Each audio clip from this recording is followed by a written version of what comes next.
রাজনৈতিক দল হিসেবে জামায়াতে ইসলামী কতটা দেউলিয়া তার একটা প্রমাণ হচ্ছে মুফতি আমির হামজাকে তাদের এমপি পদপ্রার্থী করা।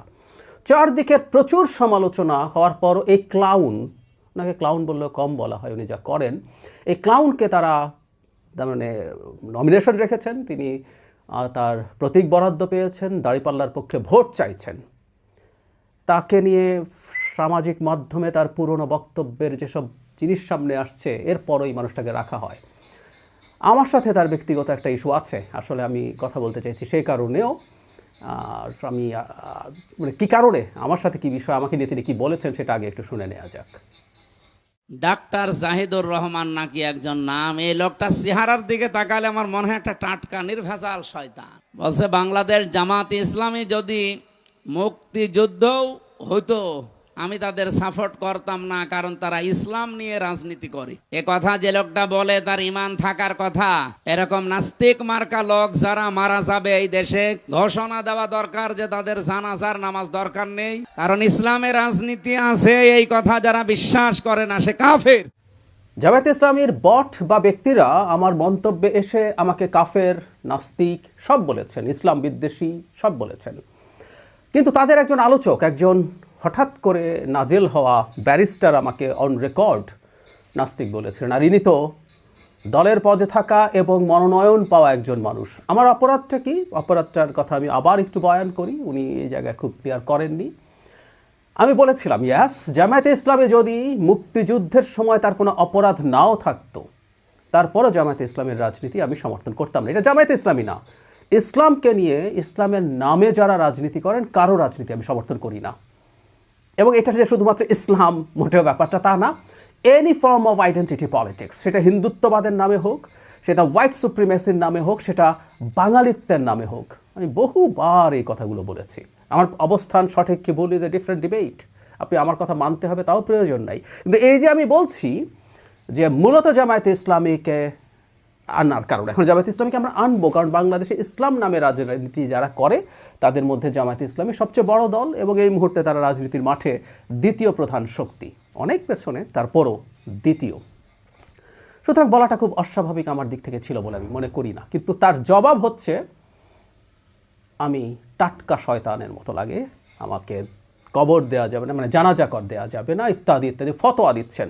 আমি আগেও বলেছি, বাংলাদেশের মাটিতে একজন মুসলিমকে যদি এই ধরনের তকমা দেওয়া হয়, কাফের, শয়তান, নাস্তিক, এই জিনিসগুলো যখন করা হয় তাকে হত্যাযোগ্য করে তোলা হয়। আমরা 13-14 সালে খেয়াল করেছি এটা এই কারণেই আমি মনে করি খুব বিভৎস ব্যাপার। আমার রাজনৈতিক একটা অবস্থান আছে, আমি একজন উদার গণতন্ত্রী, আমি মধ্যপন্থী মানুষ, আমার রাজনীতি কারো পছন্দ নাও হতে পারে। কারো যদি মনে হয় যে ইসলামের নামে, আবারও বলছি ইসলামের নামে যদি করেন সেটা করতে পারেন। আমি এই প্রসঙ্গে একটু বলে রাখি, তাদের হ্যাডাম আসলে আমার পর্যন্তই, কারণ আমাকে বলে পার পেয়ে যাওয়া যায়। আমি মানে কয়েকদিন আগেও মতিউর রহমান নিজামীর ছেলেকে বলেছিলাম, আমার সাথে টকশোতে ছিলেন, তার আরও কিছু ইস্যু নিয়ে আমি আসলে একটা আলাদা ভিডিও করব, কী পরিমাণ ভণ্ডামো তারা করেন সেটা দেখানোর জন্য। যাই হোক, বলেছিলাম মহিবুল্লাহ বাবুনগরীকে একটু নাস্তিক টাস্তিক বলেন, একটু কাফের বলেন, একটু ইসলামোফোব বলেন, কিংবা ফয়জুল করিম যিনি চরমনাইয়ের পীরের মানে জুনিয়র পীর, যিনি নায়েবে আমির ইসলামী আন্দোলনের, তাকে একটু বলেন, তারা যেসব মন্তব্য করেছেন তা করবেন না। তো যে কথাটা বলছিলাম, আমি শুধু ইস্যু না, এর বাইরেও তিনি এই যে সুপ্ত রাজনীতির যে আলাপ আসছে, প্রমাণ উনি, আমি আর দেখাতে যাচ্ছি না, আপনারা সবাই দেখেছেন কীভাবে নিজকে আওয়ামী লীগ প্রমাণের জন্য বসেছিলেন। মানে বাংলাদেশে আমি আওয়ামী লীগ বলা ছাড়া কি কেউ টিকে থাকতে পারে নাই? পেরেছে। এই কথাটাই বলছি। হ্যাঁ, জামাত বলা, শিবির বলা, ইভেন বিএনপি বলা তো বটেই ঝুঁকিপূর্ণ ছিল। এখন জামাত শিবির যদি ডিসাইড করে যে আমরা আপাতত আমরা একটু শান্ত থাকবো, তারপরে আওয়ামী লীগ প্রমাণ করতে হয় না। যেমন ছাত্র শিবির ছাত্রলীগের দলে ভিড়ে গিয়েছিল, তার সেরকম ভিডিও আছে, সিনেমার নায়িকা নিয়ে কথা আছে, একটা ভার্সিটি নিয়ে মিথ্যে কথা আছে। এমনকি সম্প্রতি একটা ভিডিও সামনে আসলো, জনাব আরাফাত রহমান কোকোকে উনি কুকুর বলছেন, উনি ক্ষমা চেয়েছেন, দেখেছি। কিন্তু একটা মানুষ এই কথা বলতেই পারে বলে আমি মনে করি না, একজন মানুষ সম্পর্কে যিনি মারা গেছেন বেশ আগে, অত্যাচারিত হয়ে। মানে ক্ষমা চাওয়াই কি যথেষ্ট? একটা মানুষের রুচি কোন পর্যায়ের যে তিনি এই কথাগুলো বলতে পারেন? আর এর বাইরে তো যে বললাম ক্লাউন, সার্কাসের ক্লাউন যেমন মানুষকে বিনোদিত করার চেষ্টা করে, সেই ক্লাউনগিরি করেন উনি ওয়াজের নামে, একটার পর একটা মিথ্যে কথা, ফালতু কথা, নোংরা কথা। এই মানুষটাকেই ইভেন প্রাথমিক মনোনয়নের পরও যখন প্রচুর সমালোচনা হতে থাকলো, তখনও সেখান থেকে জামাত সরে আসেনি।